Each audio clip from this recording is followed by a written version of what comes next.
મિત્રો, આજે આપણે ચેપ્ટર 5 ભારતનો વિજ્ઞાન અને ટેકનોલોજીનો વારસો એનો અભ્યાસ છે કરીશું। વિદ્યાર્થી મિત્રો, બોર્ડની પરીક્ષામાં આ પાઠમાંથી 4 ગુણનું પૂછાય છે, એટલે કે એક સવિસ્તર પ્રશ્ન છે 4 ગુણનો પૂછાય છે। એટલા માટે આ પાઠ છે બહુ જ આઈએમપી છે, એટલા માટે આ પાઠના બધા પ્રશ્નો છે એના ઉપર ખાસ ધ્યાન છે। ભારતનો વિજ્ઞાન અને ટેકનોલોજીનો વારસો, તમને ખબર છે અત્યારે 21મી સદીમાં ભારત છે વિજ્ઞાન અને ટેકનોલોજી ક્ષેત્રે અરડપાર પ્રગતિ છે કરી છે। નવા નવા સંશોધનો છે થાય છે, પરંતુ વિજ્ઞાન અને ટેકનોલોજીનો વારસો એમ કહેવા માંગે છે કે અત્યારની 21મી સદીની વિજ્ઞાન અને ટેકનોલોજીની શોધ નહીં, પરંતુ પ્રાચીન કાળમાં અર્વાચીન યુગમાં વિજ્ઞાન અને ટેકનોલોજી ક્ષેત્રે કઈ શોધ છે થઈ। જો વિજ્ઞાન એટલે વ્યવસ્થિત જ્ઞાન અને ટેકનોલોજી એટલે એ વિજ્ઞાન છે એનો વ્યવહારમાં ઉપયોગ। પહેલાના સમયમાં તમને ખબર હોય તો ઋષિમુનિઓ છે ને ઘણી બધી શોધો છે એ કરી છે। અત્યારે તમે જેને ટેકનોલોજી કહો છો એ ટેકનોલોજી છે ખૂબ જૂની પહેલા હતી। અત્યારે આપણે જોઈએ છીએ ટેકનોલોજી છે કેવા ક્ષેત્રોમાં આવી છે તો કે યાંત્રિક। પહેલાના સમયમાં પણ બધા જ રોગ છે માનવીને થતા હતા, પહેલાના સમયમાં પણ વસ્તુઓ છે બનતી હતી, પરંતુ અત્યારે જેટલી ટેકનોલોજી બને છે એટલી ટેકનોલોજીથી પહેલા બનતી નથી, છતાં પણ બધી જ વસ્તુઓ છે બનતી। વિચાર કરો કે અત્યારે દવાખાનામાં જેટલી સુવિધા છે, જેટલા ઓપરેશન થાય છે એ રોગ માનવીને પહેલા પણ થતા, તો ત્યારે એવા યાંત્રિક સાધનો છે નહોતા। પણ પહેલાના સમયના જે ઋષિમુનિઓ છે એવો વિજ્ઞાન અને ટેકનોલોજી છે જે જાણતા હતા કે તમામ રોગની સારવાર છે એ પોતે વૈદિક ઉપચારથી કરતા। અહીંયા પાઠમાં આપણે એવો વિજ્ઞાન અને ટેકનોલોજીનો વારસો જોવાનો છે જે પ્રાચીન સમયમાં ઋષિમુનિઓ છે એમને શોધખોળ કરી। તમને ખબર હોય તો કે આપણું ગણિત છે એ શૂન્યથી શરૂઆત થાય છે, અંકની શોધ છે પ્રાચીન સમયમાં થઈ, તે પણ આપણો શું ગણાશે એક પ્રકારનો વારસો। અત્યારે તમે જુઓ છો કોઈ પણ પ્રકારનું મકાન છે લઈએ છો તો એ માટે કોઈ વાસ્તુ છે, ત્યાર પછી ખગોળશાસ્ત્ર છે, આપણું બ્રહ્માંડમાં જે ગ્રહો છે ફરે છે, આ બધાની શોધખોળ છે પ્રાચીન સમયમાં થઈ, તે આપણો વિજ્ઞાન અને ટેકનોલોજીનો વારસો છે। આપણા વિજ્ઞાન અને ટેકનોલોજીના વારસા વિશે વાત કરીએ તો પ્રાચીન સમયથી જ આપણે એકબીજાના વિચારો છે એમને આદાન પ્રદાન કરતા રહીએ છીએ। કોઈ એક વ્યક્તિ છે એને વિજ્ઞાન અને ટેકનોલોજીના ક્ષેત્રે મહત્વનો ફાળો આપેલો છે એવું નથી। ઘણા બધા વ્યક્તિઓ છે, ઋષિમુનિઓ છે, વિદ્વાનો છે, ઘણા બધા ચિંતકો એવા છે કે જેમને આ વારસો છે એને ભવ્ય બનાવેલો છે। વિજ્ઞાન અને ટેકનોલોજીના વારસામાં આપણે જોઈએ તો કે પહેલું છે ધાતુ વિદ્યા, રસાયણ વિદ્યા, વૈદક વિદ્યા અને શૈલ્ય ચિકિત્સા, ગણિત શાસ્ત્ર, ત્યાર પછી અન્ય વિજ્ઞાનો છે, વાસ્તુશાસ્ત્ર છે, ખગોળશાસ્ત્ર છે અને જ્યોતિષ શાસ્ત્ર છે। આનો અભ્યાસ છે આપણે આ પાઠમાં વિસ્તારપૂર્વક કરવાનો છે, કારણ કે એકબીજા શાસ્ત્રની શોધથી જ આપણો વારસો છે ભવ્ય બનેલો છે। ધાતુ વિદ્યા ક્ષેત્રે કઈ મહત્વની શોધખોળ છે થઈ અને આપણો વારસો છે ભવ્ય બનાવેલો છે। હવે જો આપણે એમાં પહેલી જ વિદ્યા છે ધાતુ વિદ્યા। વિદ્યાર્થી મિત્રો, આ પ્રશ્ન છે એ 4 ગુણમાં પૂછાઈ શકે, એટલે યાદ રાખવાનું છે કે ધાતુ વિદ્યા ક્ષેત્રે ભારતે કરેલી પ્રગતિ અથવા તો નોંધ લખો ધાતુ વિદ્યા। પ્રાચીન સમયથી જ આપણે વ્યવહારમાં ધાતુનો ઉપયોગ છે કરીએ છીએ। તમને ખબર જ છે કે ધાતુ વિદ્યા છે એ ખૂબ પ્રાચીન સમયથી ચાલી આવે છે। પ્રાચીન સમયથી જ માનવી છે એ ધાતુમાંથી બનેલી વસ્તુ છે એનો વ્યવહારમાં છે ઉપયોગ કરે છે, એટલે અત્યારે આપણે ધાતુ વિદ્યા છે એની શોધ કરી એવું નથી। પ્રાચીન સમયથી જ માનવી છે એ ધાતુ વિદ્યાનો વ્યવહારમાં ઉપયોગ કરે છે, આ પહેલો ગુણ। ત્યાર પછી ધાતુ વિદ્યા ક્ષેત્રે ભારત છે એને વિશ્વમાં અદ્વિતીય સિદ્ધિઓ છે હાંસલ કરી છે, એટલે કોઈ એક વસ્તુ પ્રત્યે આપણે આગળ ગયા એવું નથી। ઘણું બધું ધાતુ વિદ્યા ક્ષેત્રે એવી બધી શોધખોળ છે થઈ કે જેના ક્ષેત્રે ભારત છે એને અદ્વિતીય સિદ્ધિઓ છે હાંસલ કરી છે। એના અમુક નમૂના પણ આપણે જોશું કે કયા કયા ઉદાહરણો છે ધાતુ વિદ્યામાંથી પ્રાચીન સમયમાં છે બનેલું હતું। એ ઉદાહરણ તરીકે આપણે જોઈએ તો કે સિંધુ ખીણની સંસ્કૃતિમાંથી મળી આવેલી નર્તકીની પ્રતિમા શેમાંથી બનેલી હતી તો કે ધાતુ વિદ્યામાંથી। એ પ્રાચીન સમયમાં બનેલી હતી, કક્કા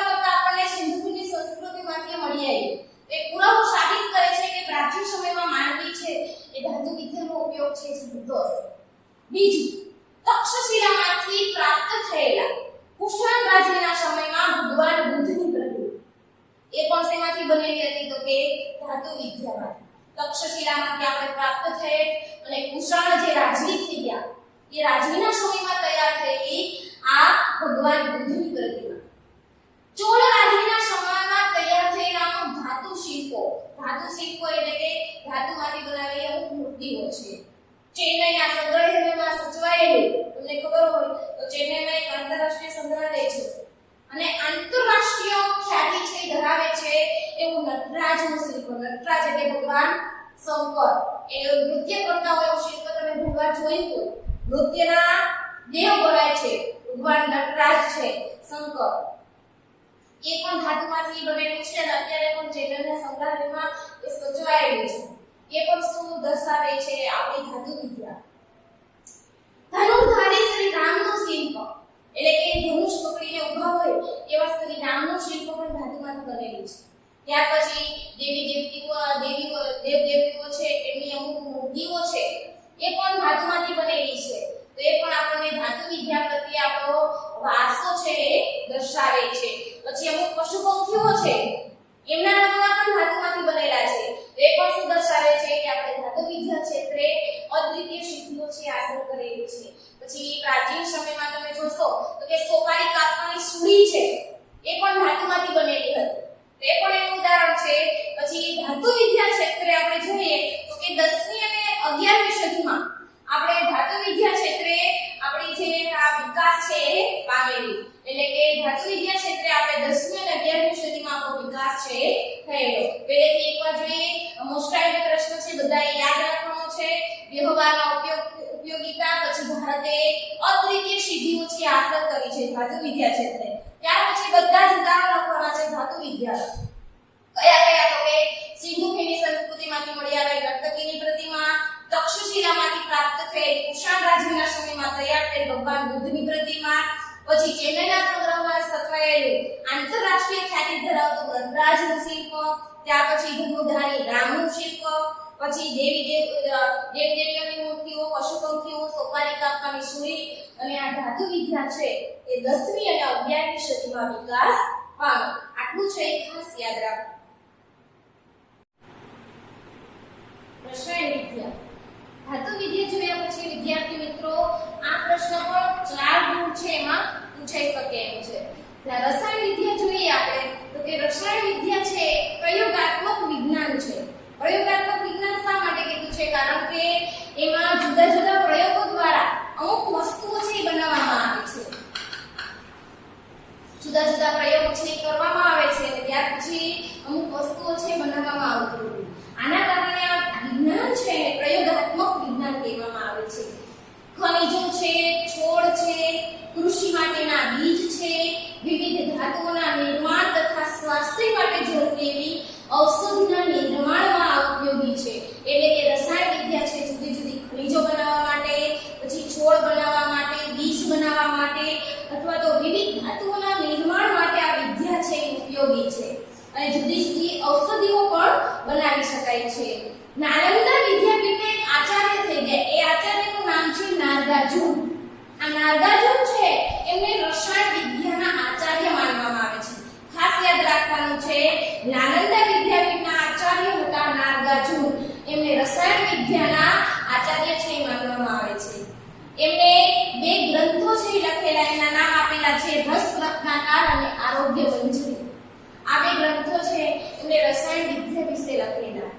ત્યાર પછી નાગાર્જુન છે એમને કીધું કે વનસ્પતિની ઔષધિની સાથે સાથે આપણે રસાયણ ઔષધિ પણ વાપરવી જોઈએ.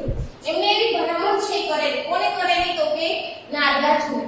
નાગાર્જુન એવી ભલામણ કરી કે વનસ્પતિની જેમાંથી બનેલી જે ઔષધિઓ આપણે વાપરીએ છીએ તેની સાથે સાથે આપણે અમુક રસાયણ ઔષધિઓ છે પણ વાપરી શકીએ.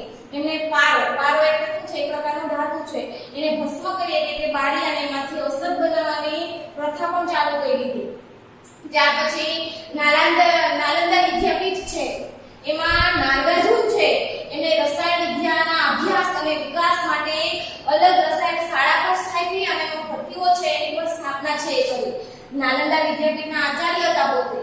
અને રસાયણ વિદ્યાના પણ આચાર્ય છે ગણવામાં આવતા હતા. એ માટે એને રસાયણ વિદ્યાના અભ્યાસ માટે વિદ્યાર્થીઓ છે એનો વિસ્તારપૂર્વક અભ્યાસ છે કરી શકે એ માટે એમને નાલંદા વિદ્યાપીઠમાં રસાયણ શાળાઓ અને એના માટેની અલગ ભઠ્ઠીઓ છે એની પણ સ્થાપના છે કરેલી. આ હતા રસાયણ વિદ્યાનો પરિચય. ત્યાર પછી રસાયણ વિદ્યાના નમૂનાઓ છે, ઉદાહરણ તરીકે આપણને આપેલા છે કે પેલું જોઈએ તો કે 7.5 ફૂટ ઊંચી અને 1 ટન વજન ધરાવતી તામ્રમુષ્ટિ છે એ સુલતાનગંજ એટલે કે બિહારમાંથી મળી આવી એનું ઉદાહરણ છે રસાયણ વિદ્યા. ત્યાર પછી 18 ફૂટ ઊંચી ભગવાન બુદ્ધની મૂર્તિ છે પણ તેમાંથી મળી આવી તો કે નાલંદામાંથી. અને 7 ટન વજન અને 24 ફૂટ ઊંચો સમ્રાટ ચંદ્રગુપ્ત એટલે કે વિક્રમાદિત્યનું બીજું નામ છે, એને દિલ્હીમાં લોહસ્તંભ છે બંધાવેલો. આપણે બધા એના વિશે જાણીએ છીએ જે વિજયસ્તંભ તરીકે ઓળખાય છે. આટલા વર્ષો વીત્યા વિદ્યાર્થી મિત્રો, છતાં પણ ટાઢ તડકો અને વરસાદ સહન કર્યા છતાં એ લોહસ્તંભ છે અને હજુ સુધી કાટ લાગ્યો નથી, લોખંડનો બનેલો છે. છતાં પણ તેનું ઉદાહરણ છે કોણ પૂરું પાડે છે તો કે રસાયણ વિદ્યા. એમાં એવા રસાયણો છે એનો ઉપયોગ કરવામાં આવ્યો છે કે આટલા વર્ષોથી એ લોહસ્તંભ છે બનાવવામાં આવ્યો છતાં પણ હજુ એમને કાટ લાગ્યો નથી. આ બધા રસાયણ વિદ્યાના નમૂના છે. 7.5 ફૂટ ઊંચી 1 ટન વજન ધરાવતી તામ્રમૂર્તિ ક્યાંથી મળી આવી? સુલતાનગંજમાંથી. બીજું 18 ફૂટ ઊંચી ભગવાન બુદ્ધની મૂર્તિ નાલંદામાંથી મળી આવી, એ પણ રસાયણ વિદ્યાનું ઉદાહરણ છે. ત્યાર પછી 7 ટન વજન અને 24 ફૂટ ઊંચો કોને બંધાવેલો? સમ્રાટ ચંદ્રગુપ્તે, જેનું બીજું નામ છે વિક્રમાદિત્ય. વિજયસ્તંભ તરીકે ઓળખાય છે, ક્યાં આવેલો છે? દિલ્હીમાં. આટલા વર્ષો વીત્યા, ટાઢ તડકો અને વરસાદ પડ્યો છતાં પણ એ લોહસ્તંભને હજુ પણ કાટ લાગ્યો નથી. ફરીથી એકવાર જોઈએ, મોસ્ટ ટાઈમ પ્રશ્ન છે, 4 માર્કમાં પૂછાઈ શકે. એક પ્રયોગાત્મક વિજ્ઞાન છે, પછી રસાયણ વિદ્યાનો ઉપયોગ આપણે શેમાં કરીએ છીએ તો કે ખનિજો છે, છોડ છે, ઔષધિઓ છે, કૃષિ માટેના બીજ છે, આ બધું બનાવવા માટે આપણે રસાયણ વિદ્યાનો ઉપયોગ કરીએ છીએ. પછી એમાં કોનું પ્રદાન છે તો કે નાલંદા વિદ્યાપીઠના આચાર્ય નાગાર્જુન, જેને આપણે રસાયણ શાસ્ત્રના આચાર્ય પણ માનવામાં આવે છે. આને 2 ગ્રંથો છે લખેલા નાગાર્જુને. કયા કયા 2 ગ્રંથો? રસ રત્નાકર અને આરોગ્ય વંશી. પછી નાગાર્જુન છે એમને એવું કીધું હતું કે વનસ્પતિ ઔષધિની સાથે સાથે આપણે રસાયણ ઔષધિ પણ વાપરી શકીએ. ત્યાર પછી એમને પારાને ભસ્મ કરી ઔષધ તરીકે વાપરવાની ભલામણ કરી. નાલંદા વિદ્યાપીઠમાં રસાયણ શાસ્ત્રના અભ્યાસ માટે એમને રસાયણ શાળા અને ભઠ્ઠીઓની સ્થાપના કરી. એમના ઉદાહરણ 7.5 ફૂટ ઊંચી 1 ટન વજન ધરાવતી તામ્રમૂર્તિ સુલતાનગંજમાંથી મળી આવી. 18 ફૂટ ઊંચી ભગવાન બુદ્ધની મૂર્તિ કેમાંથી મળી આવી? નાલંદામાંથી. અને 7 ટન વજન અને 24 ફૂટ ઊંચો લોહસ્તંભ કોને બંધાવેલો? ચંદ્રગુપ્ત બીજાએ વિક્રમાદિત્ય દિલ્હીમાં અને વિજયસ્તંભ તરીકે ઓળખાય છે. આ રસાયણ વિદ્યાના નમૂના છે. ધાતુ વિદ્યા અને રસાયણ વિદ્યાનો અભ્યાસ કર્યા બાદ હવે આપણે ત્રીજી વિદ્યા જવાની છે, વૈદક વિદ્યા અને શલ્ય ચિકિત્સા. વિજ્ઞાન અને ટેકનોલોજી ક્ષેત્રે મેં તમને કીધું કે પ્રાચીન સમયમાં પણ એવી વિદ્યા છે હતી કે જેના કારણે આપણે અમુક દવાખાનાઓ છે એની જરૂર છે એ નહોતી પડતી. એ વિદ્યા વિશે આપણે જોવાનું છે કે વૈદક વિદ્યા એટલે શું? તો કે વૈદક વિદ્યા એટલે પ્રાચીન સમયમાં જે રોગો થતા હતા એ રોગોના નિવારણ માટે જે કાંઈ ઔષધિઓ બનતી એ ઔષધિનું વર્ણન છે વૈદક વિદ્યામાં છે. અને ત્યાર પછી શલ્ય ચિકિત્સા એટલે કે સારવાર માટેના જે કાંઈ સાધનો હતા એ સાધનોનો કેવી રીતે ઉપયોગ કરવો, એ સાધનો છે કેવા હતા એનું વર્ણન છે શલ્ય ચિકિત્સામાં છે. ટૂંકમાં વૈદક વિદ્યા એટલે ડોક્ટર. પ્રાચીન સમયમાં ડોક્ટરને આપણે શું કહેતા હતા કે વૈદ બનવા માટે જે કાંઈ અભ્યાસ કરવો પડતો ઔષધિ બનાવવા માટેનો એ વૈદક વિદ્યામાં હતો. અને શલ્ય ચિકિત્સા એટલે કે એ માટેના જે કાંઈ સાધનો હતા એનું વર્ણન.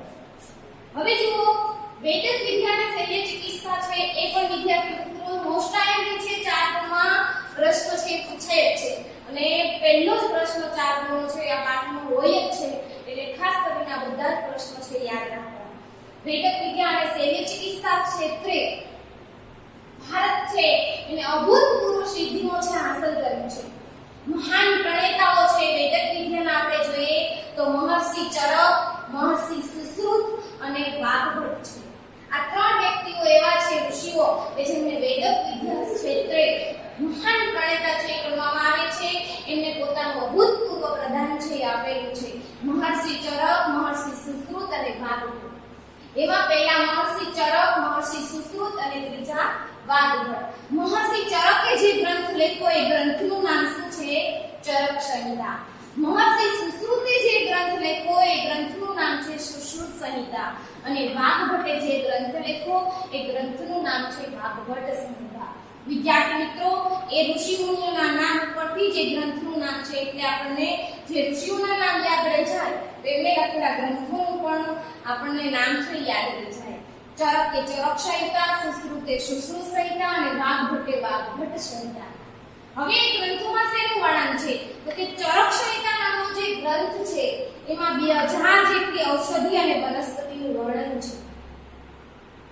ચરક સંહિતા નામનો જે ગ્રંથ છે એમાં શેનું વર્ણન છે?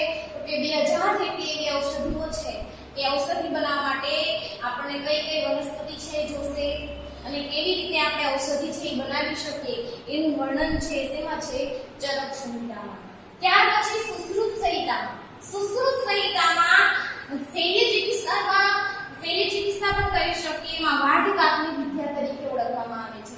ટૂંકમાં સુશ્રુત સંહિતામાં વાઢકાપ કરવા માટેના જે સાધનો છે એનું વર્ણન છે. તો એ સાધનો છે એ એવા ધારદાર હતા કે આપણો માથાનો જે વાળ હોય એને ઊભો ચીરી અને બે ભાગ કરી શકતા. વિદ્યાર્થી મિત્રો, વિચાર કરો કે માથાનો વાળ છે એમને બે ભાગ કરવા કઈ શક્યા નથી. તો પ્રાચીન સમયમાં સુશ્રુત સંહિતામાં એવા ધારદાર સાધનોનો ઉલ્લેખ કરેલો છે કે માથાના વાળને ચીરી અને બે ભાગ છે કરી શકતા. વાગ્ભટ્ટ સંહિતા પણ મહત્વનો ગ્રંથ છે. એમનો કોઈ ચોક્કસ ઉલ્લેખ છે કરેલો નથી કે એમાં શેનું વર્ણન છે. ટૂંકમાં એ વૈદક વિદ્યા અને શૈલ્ય ચિકિત્સાનું વર્ણન છે.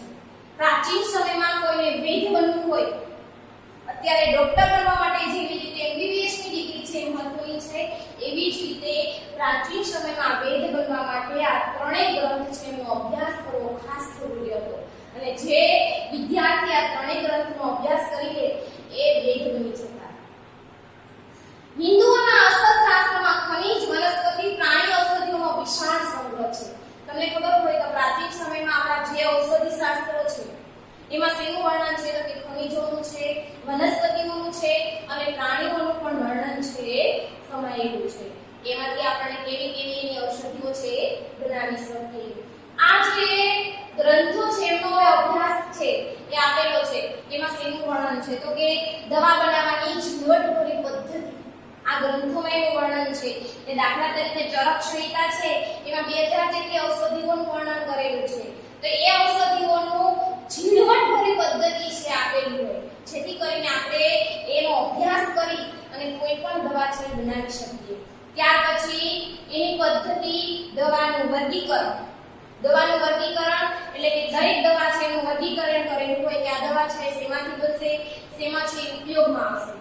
પછી દવાનો ઉપયોગ, એ દવા છે એ આપણે કયા રોગ માટેનો ઉપયોગ છે કરી શકશું. ટૂંકમાં દવા બનાવવાની ઝીણવટભરી પદ્ધતિ, દવાનું વર્ગીકરણ અને દવાનો ઉપયોગ છે એ આ ઔષધિ શાસ્ત્રમાં એનું વર્ણન છે કરેલું છે.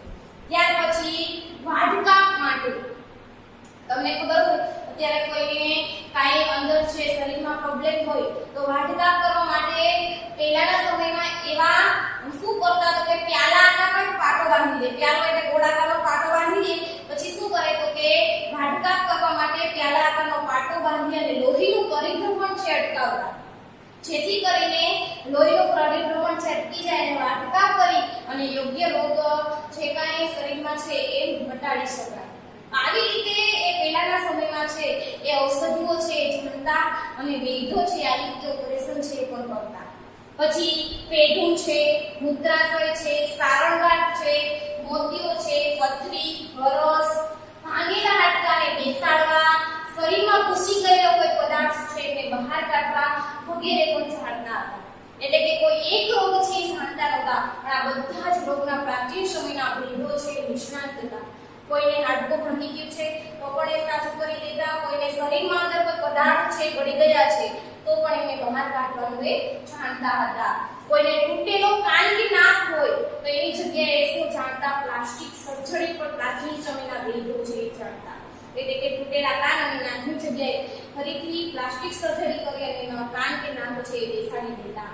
શરીરના મૃતદેહ વિદ્યાર્થીઓ છે એને એના દ્વારા પ્રત્યક્ષ જ્ઞાન આપતા કે પ્રાચીન સમયમાં ઋષિ મુનિઓ છે એ પોતાના આશ્રમમાં વિદ્યાર્થીઓને ભણાવતા તો કેવી રીતે સમજાવતા તો કે શરીરનો મૃતદેહ છે એના દ્વારા સમજાવે અથવા તો કોઈ પણ માનવી છે એનું મેળનું પૂતળું બનાવે અને ત્યાર પછી વિદ્યાર્થીઓને એના દ્વારા પ્રત્યક્ષ જ્ઞાન છે આપવામાં આવે જેથી કરીને વિદ્યાર્થીઓ સારા વેદ છે બની શકે પ્રસૂતિ સમયના જોખમી ઓપરેશનો પણ જાણતા જો પ્રસૂતિ સમયે જોખમી ઓપરેશન હોય તો પણ એ કરી જાણતા હતા એ સમયના વેદો છે એ આવી બધી પદ્ધતિઓ છે જાણતા હતા પ્રાચીન સમયના વેદો છે એ સ્ત્રીઓને થતા રોગ અને બાળ રોગના પણ નિષ્ણાત હતા એટલે કે સ્ત્રીઓને કયા કયા રોગ થાય છે બાળકોને કયા કયા રોગ થાય છે એ પણ એમાં નિષ્ણાત હતા ત્યાર પછી રોગોના કારણો જણાવતા એના ચિહ્નો છે એનું વર્ગીકરણ કરતા ત્યાર પછી નિદાન રોગ અને રોગ મટ્યા પછી પાડવાની પરેજી પણ આપતા અત્યારના ડોક્ટરો છે આપણે જઈએ છીએ તો કેમ નથી કહેતા કે તમને આ આપ્યું છે તો તમને આ જ રોગ છે હશે તો પ્રાચીન સમયમાંના વૈદ્યો છે એ રોગોના આપણને કારણો જણાવતા એમના ચિહ્નો છે જણાવતા અને રોગ મટ્યા પછી પાડવાની પરેજી એટલે શું થાય કે તમને આ રોગ મટી જાય પછી તમારે આ વસ્તુની કાળજી છે એ રાખવાની એવું પણ પ્રાચીન સમયના વૈદ્યો છે આપણને જણાવતા હતા પ્રાચીન સમયમાં માત્ર માનવીઓ ક્ષેત્રે જ આવું હતું કે માનવીઓને થતા રોગો છે એ જ જાણતા એવું નહોતું પણ પ્રાણી રોગના પણ નિષ્ણાત હતા એટલે કે પ્રાચીન સમયમાં પ્રાણીશાસ્ત્ર પણ લખાણું અશ્વ એટલે કે ઘોડા ઉપર અને હસ્તી એટલે કે હાથી ઉપર પણ ઘણા બધા ગ્રંથો છે લખવામાં આવ્યા એટલે કે પ્રાણીઓને કયા કયા રોગ છે થાય અથવા તો એમને થતા રોગ માટે આપણે કઈ કઈ ઔષધો છે વાપરી શકીએ તેમાં હસ્તી આયુર્વેદ અને શાલીહોત્ર છે એનું અશ્વશાસ્ત્ર છે એ પ્રખ્યાત કે જેમને આ પ્રાણીશાસ્ત્ર છે લખેલું છે પ્રાણીઓને થતા રોગો પર એને ગ્રંથો છે લખેલા છે ત્યાર પછી અહીંયા આપણે જોયા ત્રીજા વૈદિક વિદ્યા અને શલ્ય ચિકિત્સાના મહાન પ્રણેતા વાઘભટ્ટ છે એમને અષ્ટાંગ હૃદય નામનો ગ્રંથ પણ લખેલો જો એમને વાઘભટ્ટ સંહિતા નામનો ગ્રંથ તો લખેલો જ છે સાથે સાથે એમને અષ્ટાંગ હૃદય નામનો ગ્રંથ પણ લખ્યો છે અને એમને વૈદિક વિદ્યા અને શલ્ય ચિકિત્સા ક્ષેત્રે અભૂતપૂર્વ પ્રગતિ છે એ કરેલી છે અને એમને પોતાનો ફાળો છે એ આપેલો છે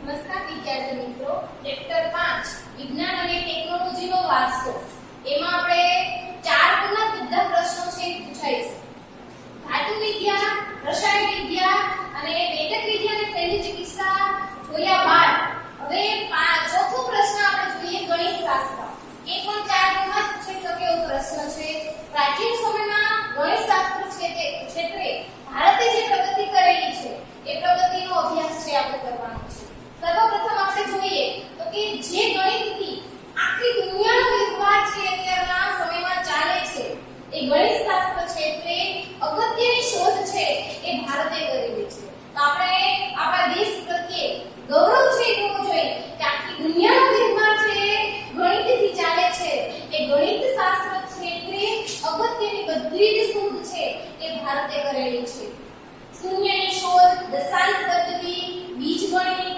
ઉદયનો પ્રમેય રેખાગણિત વૈદિક ગણિત આ બધા ક્ષેત્રે ભારત છે એની અભૂતપૂર્વ પ્રગતિ છે રહેલી છે શૂન્યની શોધ તમને ખબર હોય તો ગણિતમાં મહત્વના આંકડાઓ છે એ શરૂઆત પહેલા શૂન્યથી થાય છે તો શૂન્યની શોધ છે એ કોણે કરેલી તો કે આર્યભટ્ટે કરેલી આંકડાની પાછળ શૂન્ય લગાવીને લખવાની પ્રક્રિયાના શોધક છે કોણ હતા તો કે બુદ્ધસમદ ઋષિ કોઈ પણ આંકડો હોય એની પાછળ શૂન્ય લાગે તો એ આ પછી શું બને આવી રીતે લખવાની જે પ્રક્રિયા છે એના શોધક છે બુદ્ધસમદ ઋષિ છે હતા ત્યાર પછી ગણિતજ્ઞો છે ઘણા બધા થઈ ગયા એ ગણિતજ્ઞોએ એકની પાછળ 63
ક્ષેત્રે આટલું બધું પ્રદાન જોઈ અને એમને ગણિતશાસ્ત્રના પિતા તરીકે ઓળખવામાં આવે છે. 10 ગીતકા અને આર્યભટ્ટીય આ નામના બે ગ્રંથ છે. કોને લખેલા? તો કે આર્યભટ્ટે. એમને ગણિતશાસ્ત્રના પિતા કહેવામાં આવે છે અને એમને 10 ગીતકા અને આર્યભટ્ટીય નામના ગ્રંથ છે લખ્યા. આ ઉપરાંત ગણિત છે, અંકગણિત છે, રેખાગણિત છે અને આ વગેરે પ્રશ્નો નિરાકરણ છે એ પણ શોધી અને સમાધાન છે પણ આર્યભટ્ટ અને તેમના વિવિધ ગણિતજ્ઞોએ છે એ ભારતને આ પ્રદાન છે કરેલું છે. બોધાયન છે, અપસમ છે, કાત્યાયન છે, ભાસ્કરાચાર્ય છે અને બ્રહ્મગુપ્તનું પ્રદાન છે એ પણ ગણિતશાસ્ત્ર છે તે વિશેષ થયેલું છે. ફરીથી એકવાર આ પ્રશ્નને જોઈ લઈએ. ગણિતશાસ્ત્ર છે એ 4 માર્કનો તમે નોંધ તરીકે પૂછાય તો પહેલો જ પોઈન્ટ આપણે યાદ રાખશું કે આખી દુનિયાનો વ્યવહાર જે ગણિતથી ચાલે છે એ ગણિતશાસ્ત્ર છે તે મહત્વની શોધ છે કોણે કરેલી? તો કે ભારતે.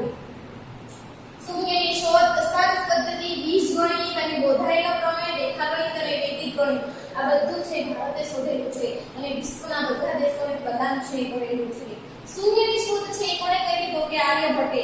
આંકડાની પાછળ શૂન્ય લગાવીને લખવાની પ્રક્રિયાના શોધક છે કયા ઋષિ હતા? તો કે બુદ્ધસમર. વિવિધ ગણિતજ્ઞો છે એ એકની પાછળ 53 શૂન્ય લગાવીને બનતી જે સંખ્યા છે એના નામ છે નિર્ધારિત કર્યા. ભાસ્કરાચાર્ય 1150 માં લીલાવતી ગણિત અને બીજગણિત નામના ગ્રંથ છે લખ્યા. આર્યભટ્ટના જે ગ્રંથનું નામ છે આર્યભટ્ટીય એમાં એમણે પાઈની કિંમત છે 22/7 એટલે કે 3.14 થાય છે એવો એને ઉલ્લેખ કર્યો. તેમણે પ્રતિપાદિત કર્યું કે ગોળકના પરિઘ અને વ્યાસનો ગુણોત્તરનો અચળાંક છે એ શું છે? તો કે પાઈ. ભાગાકારની આધુનિક પદ્ધતિ, ગુણાકાર, સરવાળા, બાદબાકી, વર્ગમૂળ અને ઘનમૂળ વગેરેની શોધ પણ કોને કરી? તો કે ભારતમાં થઈ. આર્યભટ્ટ છે એમનું ગણિતશાસ્ત્ર છે તે પ્રદાન જોઈ અને એમને આર્યભટ્ટને ગણિતશાસ્ત્રના પિતા કહેવામાં આવે છે. એમને ગણિતશાસ્ત્ર ક્ષેત્રે 2 ગ્રંથો છે લખેલા છે, 10 ગીતકા અને આર્યભટ્ટીય. આ ઉપરાંત ગણિત છે, અંકગણિત છે, રેખાગણિત છે આ વગેરે પ્રશ્નોનું સમાધાન પણ શોધ્યું હતું. ગણિતશાસ્ત્ર ક્ષેત્રે માત્ર આર્યભટ્ટ કે ભાસ્કરાચાર્ય જ નહીં પરંતુ બોધાયન, આપસમ, કાત્યાયન, ભાસ્કરાચાર્ય અને બ્રહ્મગુપ્તનું પ્રદાન પણ વિશેષ રહેલું છે. આમ આપણે